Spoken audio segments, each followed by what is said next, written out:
हमारे जीवन के बहुत सारे फासलों को अपनी कलम से कम करने वाले गीतकार मनोज मुंतसिर हमारे बीच में हैं। मोहब्बत के गीत लिखने वाले और रूमानी एहसास को अपने शब्दों में बयां करने वाला जो लेखक है, जो गीतकार है, अचानक से इतिहास की ज़मीन पर क्यों लौट आया और जिस मतलब एग्रेसिवनेस से जिस आक्रामकता के साथ इतिहास को बदलने और जानने की कोशिश कर रहा है, तो इसकी क्या वजह है? लगता है कि गीतकार जो है इतिहास बदलने पर लगा हुआ है इस वक्त। गीतकार को ही बदलना होगा। जिनके पास लिखने, पढ़ने, बोलने और संप्रेषणीयता का पावर है, जो बात कह सकते हैं, अगर वही चुप रह गए। मैं इसलिए जिंदा हूं कि मैं बोल रहा हूं, दुनिया किसी गूंगे की कहानी नहीं सुनती। तो अगर मैं बोल सकता था और मुझे जीवन के किसी मोड़ पे आके पता चला कि मेरे साथ छल हुआ है, मेरे साथ धोखा हुआ है, आपके साथ भी हुआ है, सबके साथ हुआ है, और स्पेशली जो मेरी जनरेशन है उसके साथ तो बहुत बड़ा धोखा हुआ है, क्योंकि मेरी जनरेशन डिजिटल दौर में नहीं थी। मेरी जनरेशन को उतना ही पता होता था जितना हमें पाठ्य पुस्तकों में पढ़ा दिया गया, और जो पाठ्य पुस्तकों में पढ़ाया गया वो एजेंडा के तहत था। जब आपको धीरे धीरे ये खुलना आप पे शुरू होता है तो आपको तकलीफ होती है, और फिर आप क्या चाहते हैं कि ठीक है, जो मुझसे पहले हो गया, जो जिन गलतफहमियों में मैं जी लिया, लेकिन आगे वाली जो पीढ़ियां हैं, जो लोग आने वाले हैं, जो अब बच्चे आने वाले हैं, वो कम से कम इससे दो चार ना हो, उनको सही चीज़ पता चले, उनको सत्य पता चले, राय अपनी वो खुद बनाएं। मैं किसी को कभी राय बना के नहीं देता। आप देखें, वो चाहे मेरी कविताओं में हो या मेरी बातों में हो, मैं खाली ये बताता हूं कि इतना इतना हुआ था। आपका जो टेक अवे है आपकी मर्जी। और इतिहास में बहुत सारे लूप होल्स हैं, ये बात अब छुपी नहीं रह गई है। आप सोचें कि यही कुछ दिनों पहले की बात है, मैं वो बहुत बड़े राजनेता का नाम तो नहीं लूँगा, लेकिन जब लोग खुलेआम ये बात कहते थे कि क्या कभी रामायण तो कभी हुई नहीं थी, ये तो कल्पना है, ये सब अफवाह है, ये एक कवि का फितूर है उसके दिमाग का, कभी ऐसा कुछ हुआ नहीं था। याद करें वक्त गुजरने के साथ क्या होता है। तारामंडल सॉफ्टवेयर पे हमारे यशस्वी पूर्व राष्ट्रपति स्वर्गीय श्री APJ अब्दुल कलाम ने ये सिद्ध कर दिया कि रामायण में जो घटनाएं बताई गई हैं, साइंटिफिकली प्रूव किया कि ये घटनाएं हुई हैं। तो कितनी, उन्होंने कहा था, बड़ा फेमस स्टेटमेंट है उनका, रामायण अच्छी है, रामायण सच्ची है। तो जिन चीज़ों को हमने मिथक कह के खारिज कर दिया कि भाई हम तो मानते हैं कि 3-3,500 साल पहले जो था उसको हम मानते ही नहीं, तो हम तो महाभारत में भी विश्वास नहीं रखते, हमें बहुत शक है कि कृष्ण वाकई हुए थे क्या, गीता ऐसे ही लिख दी गई, तमाम चीज़ें ऐसी हैं जो कपोल कल्पना मान के झुठला दी गई। आज जब मैं विश्व पटल पे, क्योंकि मैं अपने आप को एक विश्व का नागरिक मानता हूँ, भारत का तो हूँ ही और बड़ा गर्व से कहता हूँ कि मैं भारतीय हूँ, लेकिन मैं पूरी दुनिया घूमता हूँ और पूरी दुनिया के लोग मुझसे मिलने आते हैं, तो मैं ये देखता हूँ कि हमारी एज क्या है, आप कहाँ औरों से अलग हो। आप इस बात पे औरों से अलग हो कि आपके पास 10,000 सालों का प्रूवन हिस्ट्री है, आपके पास 10,000 सालों की वो संस्कृति है जो आपकी नसों में खून बन के दौड़ रही है। हम अपने पिता की छोड़ी हुई छोटी सी जायदाद पे गर्व करते घूमते हैं कि मेरे बाप ने ये छोड़ दिया, दुकान छोड़ दी, मकान छोड़ दिया, घर छोड़ दिया। ये जो 10,000 साल हमारे लिए छोड़े गए हैं, जो हमारे लिए बड़े बड़े लोग, वो चाहे राम हो, चाहे कृष्ण हो, चाहे भीष्म पितामह हो, ये जो कैरेक्टर्स हैं, चाहे चाणक्य हों, चंद्रगुप्त हों, हम इन सबको ओन कब करेंगे? हम जब इनको ओन करेंगे तो हम बड़े नजर आएंगे। हम छोटे बन के जिए, हम वही तो है ना जो पूरी जिंदगी बोलते रहे, जो जीता वही सिकंदर। सिकंदर कौन था? ये मुहावरा अब तो आपको इस पर एतराज भी नहीं होता, क्योंकि आप इतनी बार सुन चुके हैं, जो जीता वही सिकंदर, जो जीता वही चंद्रगुप्त। क्यों नहीं? क्योंकि आपके अंदर राष्ट्रीयता को इंजेक्शन और सिरिंज देके मारा गया है। आपको कभी बताया ही नहीं गया कि आप अपनी मिट्टी पे गर्व करें।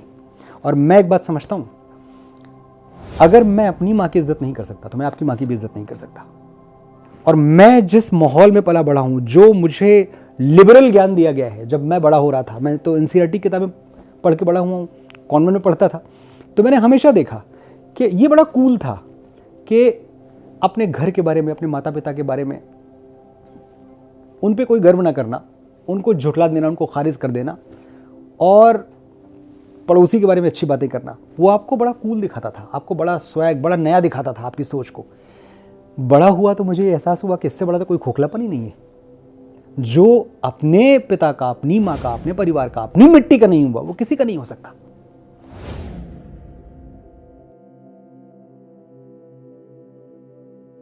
फिर जिस साल में पैदा हुआ, 76 की मेरी पैदाइश है, वो इमरजेंसी का पीरियड था।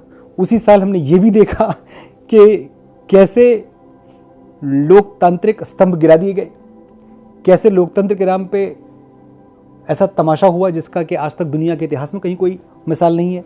ये वही साल था जब कॉन्स्टिट्यूशन के प्रीएम्बल में सेकुलर नाम का एक शब्द घुसा दिया गया।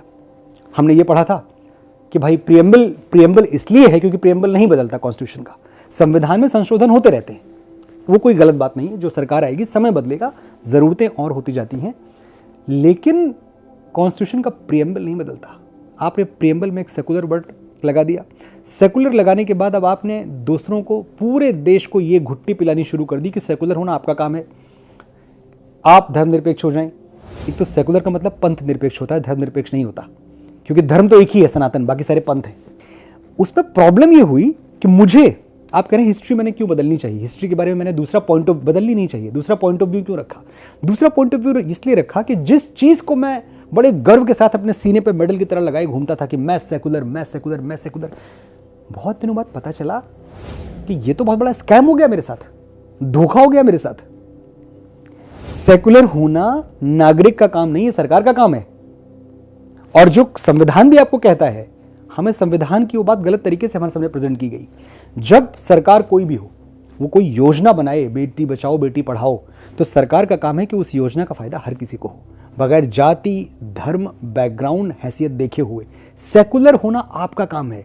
मैं हिंदू हूँ, मैं एक हिंदू परिवार में जन्मा हूँ, मुझे अधिकार है कि मैं अपनी हिंदू पद्धति के हिसाब से अपना जीवन जीऊँ, मेरा काम सेकुलर होना नहीं है।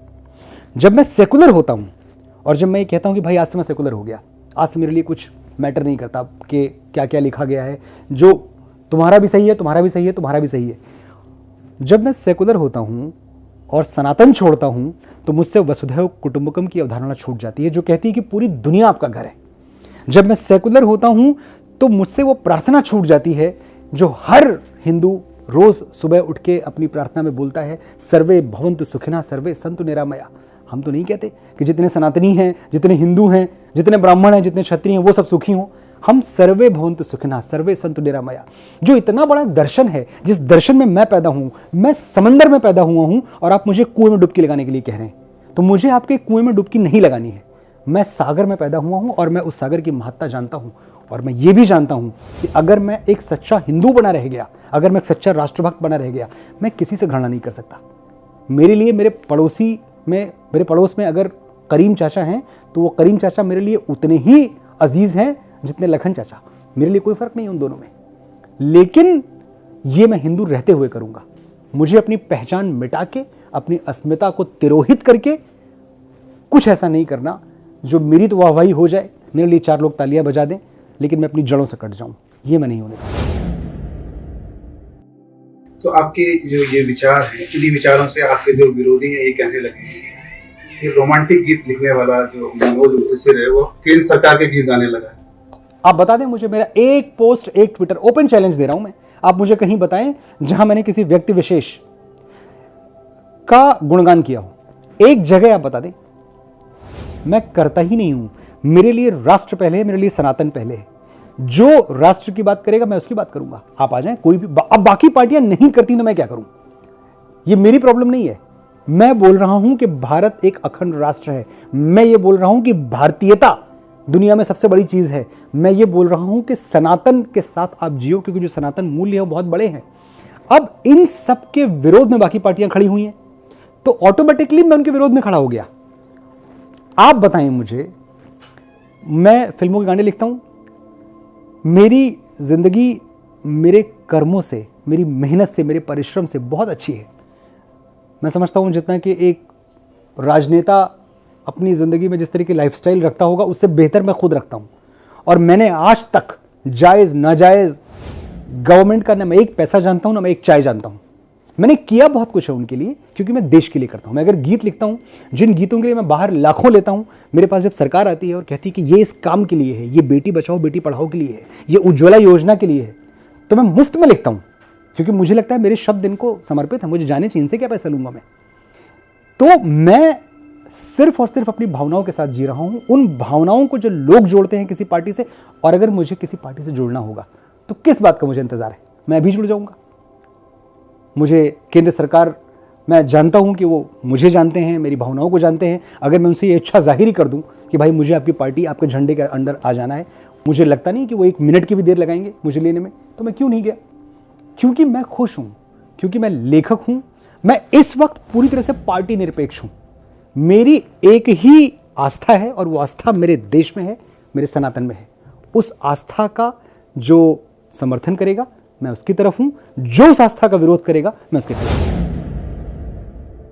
आपने जो अभी कुछ दिनों पहले कहा, काफ़ी मतलब विवाद भी है उसको लेकर कि अकबर, शाहजहां, हुमायूं ये ग्लोरीफाइड डकैत हैं। तो ये क्यों कहा आपने, और क्या लगता है कि जो पूरा इतिहास है वो आप नए सिरे से लिखना चाहते हैं?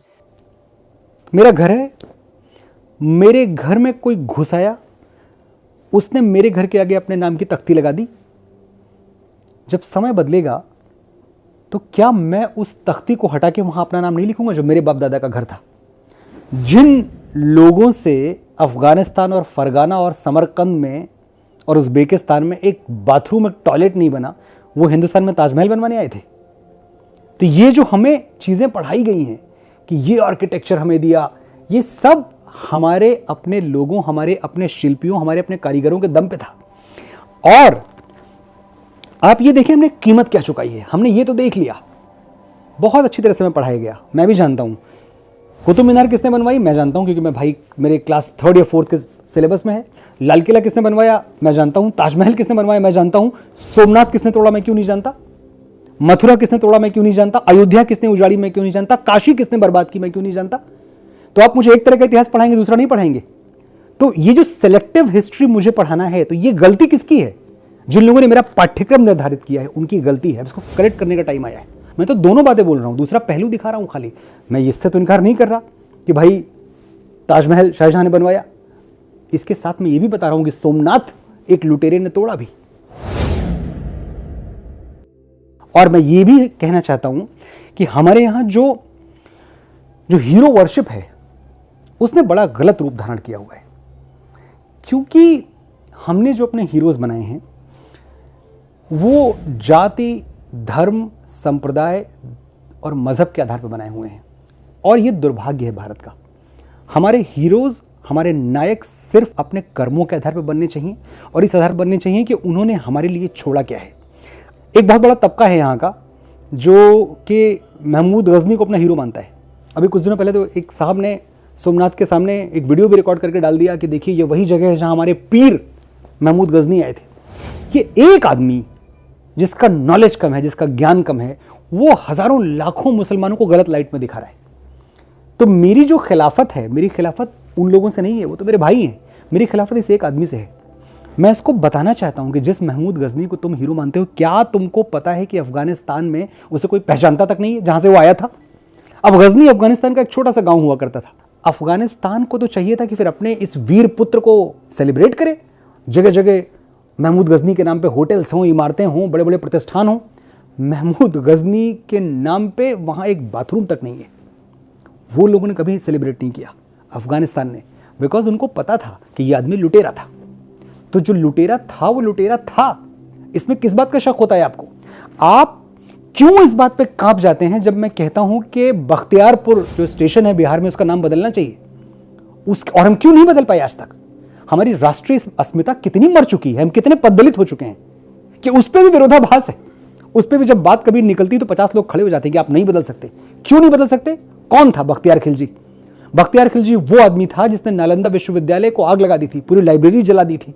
हम आज इसी की तो कीमत चुका रहे हैं। जब हमारे मुंह पे आके लोग बोल के चले जाते हैं, अरे यार तुम तो बोलते रहते हो, क्या कौन सा रामायण कौन सा महाभारत, ये सब शास्त्र कभी हुआ करते थे, लेकिन हमारे पास प्रूफ करने को कुछ नहीं है। इसलिए प्रूफ करने को नहीं है क्योंकि इस तरह के अतिक्रमण, इस तरह के आक्रमण हम पे हुए। नालंदा विश्वविद्यालय में जो आग लगी थी वो महीनों तक उससे धुआं उठता रहा है। हजारों लाखों किताबें जला के नष्ट कर दी गई। उस आदमी को, नालंदा से तो 1 घंटे के रास्ते पे है वो बख्तियारपुर, उस आदमी को आपने एक स्टेशन बना के, रेलवे स्टेशन बना के एक शहर बसा दिया आपने उसके नाम पे। इस हिस्ट्री का विरोध होना चाहिए पंत जी, और इस हिस्ट्री का जो विरोध नहीं करेगा वो देश के विरोध में। लेकिन इतिहास को एक धर्म के चश्मे से देखना ठीक है क्या? धर्म के चश्मे से नहीं, लेकिन राष्ट्रीयता के चश्मे से देखना ठीक है। सवाल धर्म का नहीं है। धर्म के चश्मे से कौन देख रहा है ये देखें ना आप।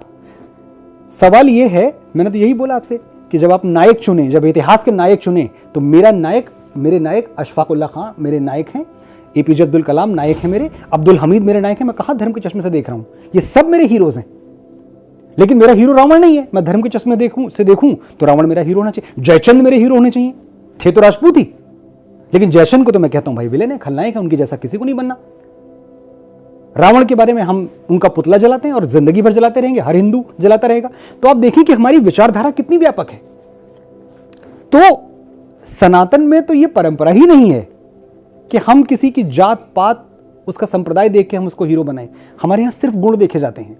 प्रॉब्लम तब होती है जब औरंगजेब को जिंदा औलिया कहा जाता है, औरंगजेब को जिंदा पीर कहा जाता है। मैं ये रोज पढ़ता रहता हूं।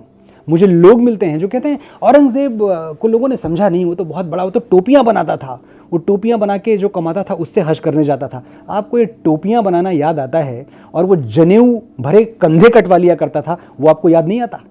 उसने किस तरह से पूरे देश में जो मंदिरों को तहस नहस किया है, आपको याद नहीं आता? तो आपने एक चीज कोई पकड़ ली। मैं ये मानता हूं कि दुनिया के बुरे से बुरे इंसान में कोई एक अच्छी बात होगी, ये मैं मानता हूं। लेकिन हम क्या हैं, मैं और आप क्या हैं पंत जी? हम टोटलिटी में जो हैं वही हम हैं। मैं आपको बोलूं कि मैं गीत बड़े अच्छे लिखता हूं पंत जी, लेकिन मैं दुनिया के बाकी सारे गलत काम करता हूं। मैं चोरी करता हूं, मैं जुआ खेलता हूं, मैं शराब पीता हूं, मैं गबन करता हूं, मैं स्कैम करता हूं, मैं सब करता हूं, लेकिन मैं गीत बड़े अच्छे लिखता हूं। आप मुझे माफ कर पाएंगे? आप मुझे मेरे गीतों के लिए स्वीकार करेंगे? क्योंकि मेरा चरित्र मेरी टोटलिटी है। अगर मैं टोटलिटी में गलत हूं, मेरा पल्ला अगर बुराई की तरफ झुका हुआ है, तो मैं बुरा इंसान हूं। आप एक दो चीजें उठा के कि भाई इस औरंगजेब ने एक ब्राह्मण को कभी दान कर दिया था, तो एक ब्राह्मण को दान करने से लाखों ब्राह्मणों का वध करवाने का लाइसेंस मिल गया आपको। इतनी सी बात है। मैं धर्म के चश्मे से कुछ नहीं देख रहा। लेकिन आपने नायकों की भी बात की और इतिहास के साथ उसको जोड़ने की कोशिश भी की। अभी आपने जो हमारे आज़ादी के जो नायक हैं, वहाँ भी आपने धर्म और जाति के चश्मे का इस्तेमाल किया कि जियो तिवारी, जनेऊधारी, चंद्रशेखर आज़ाद को लेकर आपने जिन बिंबों का इस्तेमाल किया वो धार्मिक बिंब हैं पूरे, और एक जो हमारा गौरव है, जो नायक के तौर पर जिनको हम एक गौरव की तरह याद करते हैं, उनको आपने एक खास जाति में समेट दिया। देखिए, ये बड़ी त्रासदी है इस देश की कि यहाँ एक हिंदू कन्वर्ट होकर मुसलमान हो जाए, सब चुप रहते हैं। यहाँ एक हिंदू कन्वर्ट होकर ईसाई हो जाए, सब चुप रहते हैं। यहाँ एक हिंदू जिस दिन हिंदू हो जाए उस दिन शोर मचने लगता है। चंद्रशेखर आज़ाद को चंद्रशेखर तिवारी मैंने बनाया है, मेरा क्या लेना देना? मैं दुनिया की तरह मैं भी इतिहास पढ़ता हूँ, वही इतिहास जो आपने पढ़ा है, वही तस्वीर जो आपने देखी है कि वो मूछों पे ताव दे रहे हैं, जनेऊ पहनी हुई है। मैंने कहा जनेऊधारी बोल दिया, और वो तिवारी थे, पंडित सीताराम तिवारी उनके पिता का नाम था। और मैं ये बात पहले भी कई बार कह चुका हूँ कि जब आप सरदार भगत सिंह को, जिन्होंने ऐलानिया बोल दिया था कि मैं नास्तिक हूँ, चंद्रशेखर आज़ाद ने कभी नहीं बोला कि मैं नास्तिक हूँ, एक बार भी नहीं बोला। तो जब आप सरदार भगत सिंह को उनकी पगड़ी के साथ स्वीकार करते हैं, तो आप चंद्रशेखर तिवारी को, आज़ाद को उनकी जनेऊ के साथ स्वीकार क्यों नहीं करना चाहते? उससे आपका कौन से एजेंडा को चोट पहुंच रही है? और चलिए आप नहीं करना चाहते, मैं बड़ा खराब आदमी हूं, मैंने बड़ी गलत बात बोल दी। जो उन्होंने रिपब्लिकन आर्मी बनाई थी, HRA, हिंदुस्तान रिपब्लिकन आर्मी, वो आज भी है, चंद्रशेखर आज़ाद जी की बनाई हुई है। हिंदुस्तान रिपब्लिकन आर्मी के सचिव, जो उसके सेक्रेटरी हैं, जो कि उन्हीं की वंशावली में आते हैं, चंद्रशेखर आज़ाद की, उनका बाकायदा मुझे मेल आया है कि आपने बहुत अच्छा किया है और हिंदुस्तान रिपब्लिकन आर्मी आपके साथ है। तो चाय से ज़्यादा कितनी गर्म हो रही है, क्योंकि आपको नुकसान हो रहा है इससे, क्योंकि एक सर्टेन सेक्ट ऑफ पीपल को नुकसान हो रहा है। होना तो ये चाहिए था कि मुझे HRA से तुरंत नोटिस आई कि आपने चंद्रशेखर आज़ाद को कैसे तिवारी बोल दिया। वो खुश हैं, वो मेरे साथ हैं, सेलिब्रेट कर रहे हैं वो इस चीज़ को, वो इस चीज़ पे मेरी पीठ ठोकते हैं, शाबाशी देते हैं, मुझे ऑफिशियली शाबाशी देते हैं। नेशनल टेलीविजन पे आके HRA के जो चीफ हैं, HRA के जो सेक्रेटरी, उन्होंने बोला है कि मनोज मुंतशिर के साथ है, और चंद्रशेखर आज़ाद तिवारी थे। तिवारी होने में बुराई क्या है? क्या तिवारी होकर स्वतंत्रता का युद्ध नहीं लड़ा जा सकता? क्या बप्पा रावल का राजपूत होना इस बात में कोई कमी ले आता है कि उन्होंने किस तरह जो इस्लामिक अटैक था हिंदुस्तान पे उससे हमारी हिफाजत की, ईरान तक चौकियां बना के रख दी? महाराणा प्रताप क्षत्रिय हैं, राजपूत हैं, ये हमें छीनना क्यों है उनसे? वो हैं, इसमें क्या शक है? और अब्दुल हमीद मुसलमान हैं, मुझे क्यों छीननी है उनसे ये बात? वो पैटर्न टैंक पाकिस्तान के ध्वस्त कर रहे हैं, वो हमारे भारत के लिए लड़ रहे हैं, वो मुसलमान हैं, और उनके मुसलमान होने को मेरा नमन है, मैं स्वीकार करता हूं खुली बाहों से।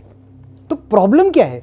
प्रॉब्लम यह है कि जितनी बार आप मुझसे ये उम्मीद करेंगे कि मैं ख़त्म हो जाऊं और मैं ख़त्म होके फिर मैं कुछ बोलूं, तो मैं ही मिट गया, मैं ही नहीं बचा, तो मैं क्या बोलूंगा। और राजनीति, दुनिया की राजनीति इसी पे काम करती है। राजनीति का ये पूरा का पूरा फंडा है कि कैसे आपके व्यक्तित्व का हनन करके आपको सिर्फ एक एजेंडा, एक मकसद बना दिया जाए, और यही होता रहा। थैंकफुली चीजें अब बदल रही हैं। अभी अभी 5 सूबों में चुनाव हुए, रिजल्ट क्या आया हम सब देख रहे हैं। मनोज मुंतशिर के बोलने ना बोलने से कोई फर्क नहीं पड़ता। हमने परिणाम देखा कि जीत जो हुई है, अब आप कहेंगे एक पार्टी की हुई है, मैं कहता हूं जीत विचारधारा की हुई है। जीत इस बात की हुई है कि हम जात पात से ऊपर उठे। मैं उत्तर प्रदेश का हूं, उत्तर प्रदेश पे ये आक्षेप शुरू से लगता रहा है कि यहां तो जातिगत वोट ही पड़ते हैं, जात पात से ऊपर कोई सोचता नहीं है। देखिए, ना कोई जाति काम आई, ना कोई पात काम आया, कुछ काम नहीं आया, सिर्फ राष्ट्रवाद काम आया। तो अल्टीमेटली ये देश जाग रहा है, अल्टीमेटली लोग जाग रहे हैं। अब लोगों को ये बात समझ में आ रही है कि हमारे साथ छल हुआ है, हमारे साथ कपट हुआ है, और अब इस छल कपट को सही करने का, ये रिकॉर्ड स्ट्रेट करने का समय आ चुका है। तो आपने राष्ट्रवाद की बात की और आपने चुनाव का जिक्र भी किया, तो आपको नहीं लगता है कि अति राष्ट्रवाद भी उतना ही खतरनाक है जितनी अति प्रगतिशीलता? देखिए, अति राष्ट्रवाद की परिभाषा कौन बताएगा कि अति राष्ट्रवाद क्या है? मैं तो अति राष्ट्रवाद की तरफ नहीं जा रहा हूं। मैंने ये कभी नहीं कहा। आप बताएं मुझे कि कितनी बार मैंने पाकिस्तान मुर्दाबाद के नारे लगाए। मेरे राष्ट्रवाद में एग्रेशन है ही नहीं है। मैं ये बात 50 बार बोलता आया कि भारत भक्ति के लिए पाकिस्तान को कोसना, पाकिस्तान को गालियां देना जरूरी नहीं है। एक छोटा सा भारत आपको आपके दफ्तर और आपके घर के बीच मिलता है। जब आप सुबह अपने घर से निकलते होंगे कार लेके और आप अपने ऑफिस पहुंचते हैं, एक छोटा सा इंडिया आपको वहां मिल रहा है। अगर आपने वहां देखा कि कहीं एक केले का छिलका ऐसी जगह पे पड़ा हुआ है जिस पे कोई फिसल सकता है, आपने गाड़ी किनारे पार्क की, वो केले का छिलका उठाया, डस्टबिन में डाल दिया। मेरी नजर में आपसे बड़ा राष्ट्रवादी कोई नहीं है, मेरी नजर में आपसे बड़ा भारत भक्त कोई नहीं है। आप मेरे लिए बहुत सम्मानीय हैं। मैं इस तरह के राष्ट्रवाद की बात कर रहा हूं। अति का कोई सवाल नहीं है, लेकिन अति करने के लिए मजबूर कौन करता है, विवश कौन करता है? Since it's a law of nature, it's a law of force that every action has got an equal and opposite reaction. आप मुझे बार बार तमाचे मारेंगे तो कभी तो शायद मैं भी जवाब दूंगा आपको। तो अति राष्ट्रवाद के लिए मुझे उकसाया जा रहा है, अति राष्ट्रवाद के लिए मुझे मजबूर किया जा रहा है, लेकिन फिर भी मैं अपनी सीमाएं जानता हूं और मैं ये जानता हूं कि हमारा काम कंस्ट्रक्टिव है, हमारा काम डिस्ट्रक्टिव नहीं है। तो मैं कंस्ट्रक्टिव जो थ्योरी है राष्ट्रवाद की, उसी पे चलता रहूंगा। तो आपने इससे पहले जब हमने बातचीत की थी कि राष्ट्रवाद, जातिवाद, सारी चीज़ें, और आपने कहा कि यूपी चुनाव में जातिवाद चला नहीं, लेकिन आप अपनी कविताओं, अपने गीतों में जातिवाद का इस्तेमाल किया, जैसे चंद्रशेखर आज़ाद के मामले में आपने किया। तो मैं क्या कहूँ आपको, मैं आपको मनोज मुंतशिर कहूँ या मनोज शुक्ला कहूँ? आप मुझे मनोज मुंतशिर शुक्ला कहें, क्योंकि वो मेरी पहचान है। मैं पंडित शिव प्रताप शुक्ला के घर में पैदा हुआ था। मुझे अपनी पैदाइश पे उतना ही गर्व है जितना भगवान श्री राम को दशरथ के यहाँ पैदा होने पर रहा होगा। मैं अमीर पैदा हुआ हूँ, मैं गरीब पैदा हुआ हूँ। मैं तो एक बहुत साधारण परिवार में जन्मा था, जहाँ के मैंने स्कूटर देखा है, सेकेंड हैंड स्कूटर, बहुत बड़ा हो गया तो, क्योंकि मैं स्कूल नहीं जा पाता था।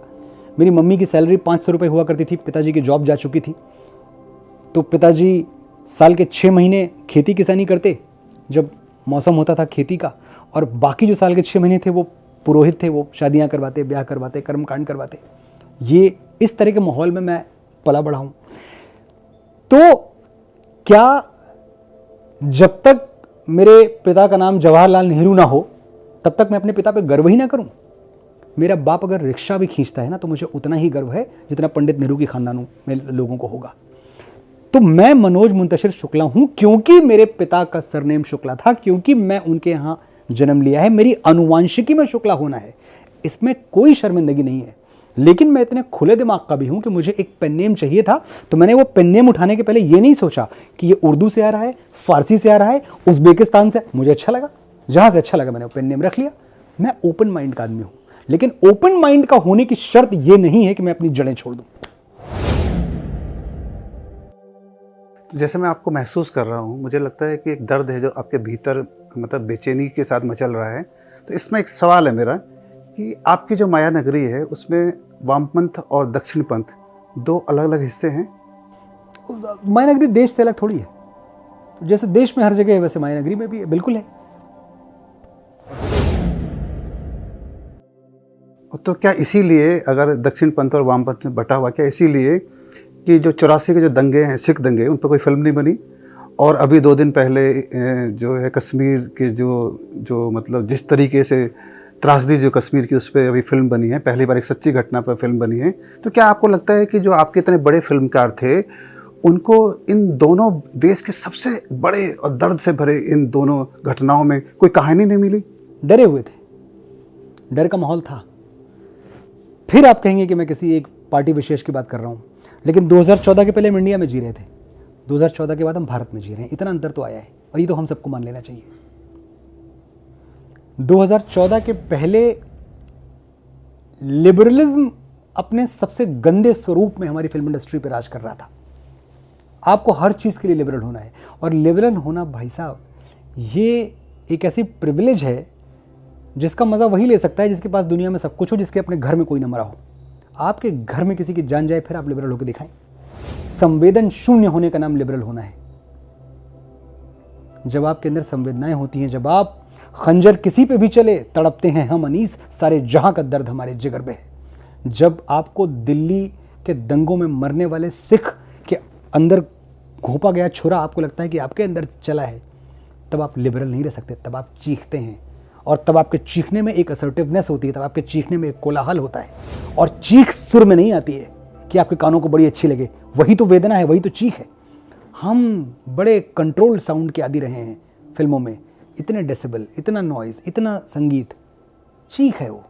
तो चीखने की हिम्मत किसी के अंदर नहीं थी, इतना दबा के रखा गया था हमें। और कमाल की बात है कि अब जब लोग चीखने लगे हैं तो कहा जा रहा है कि हम असहिष्णु हो गए हैं। ये भी एक ऐसी थ्योरी है कि मुझे तो इस पर हंसी आती है कि सिर्फ इसलिए कि मैं रो पा रहा हूँ तो मैं असहिष्णु हो गया। इतने दिन मैं चुप रहा, जबरा मारे रोने न दे, हमारे यहाँ गांव में उत्तर प्रदेश की कहावत है। सिख दंगों में लोगों को कहानियां नजर नहीं आई।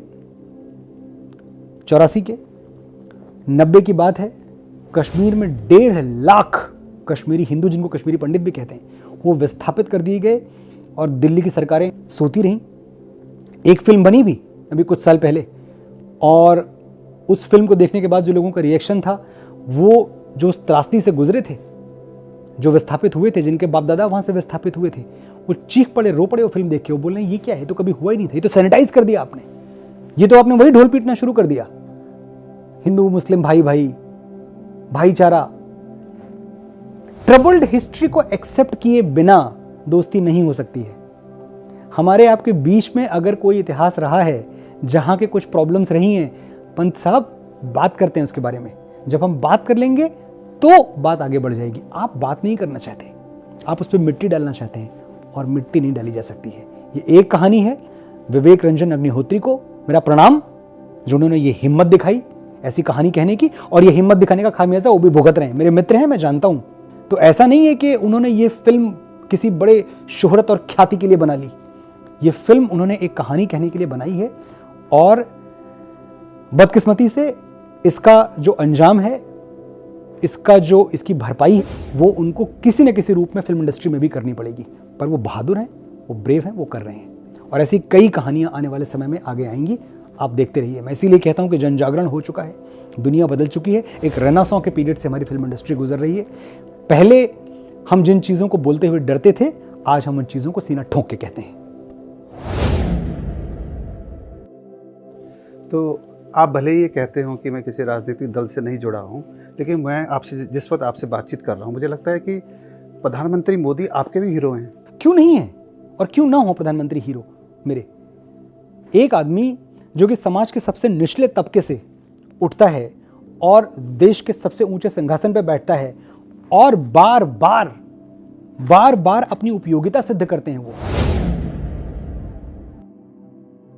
कितने लोगों में हिम्मत थी कि 370, अब मैं राजनीतिक बात कर ही रहा हूं तो मैं करता हूं, 370 खत्म करने की बातें होती थी, और 370 खत्म करना, मुझे लगता था कि कश्मीर मेरा हिस्सा हो के, मेरे भारत का हो के, मुझे वहां जाके, कई बार कश्मीर गया हूं मैं, वहां एक टूरिस्ट गाइड आके मुझसे कह रहा है, बताइए कैसा लगा हमारा पाकिस्तान आपको।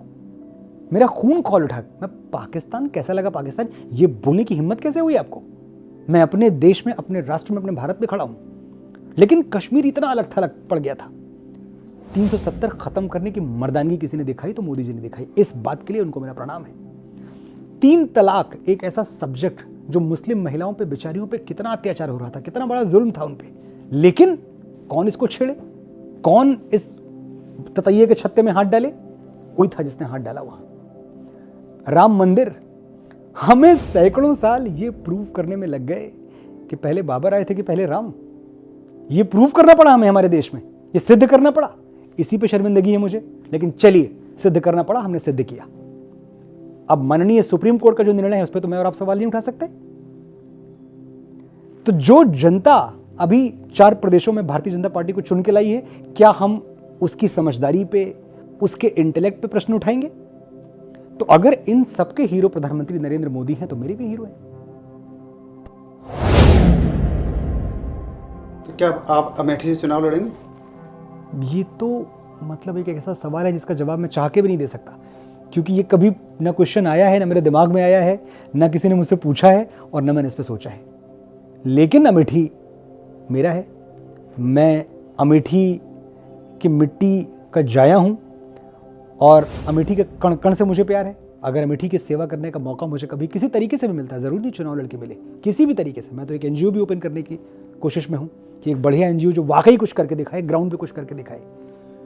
तो मैं अमेठी के लिए, मेरा तन मन धन हाजिर है। जब भी अमेठी को ज़रूरत पड़ेगी मैं वहाँ नजर आऊँ।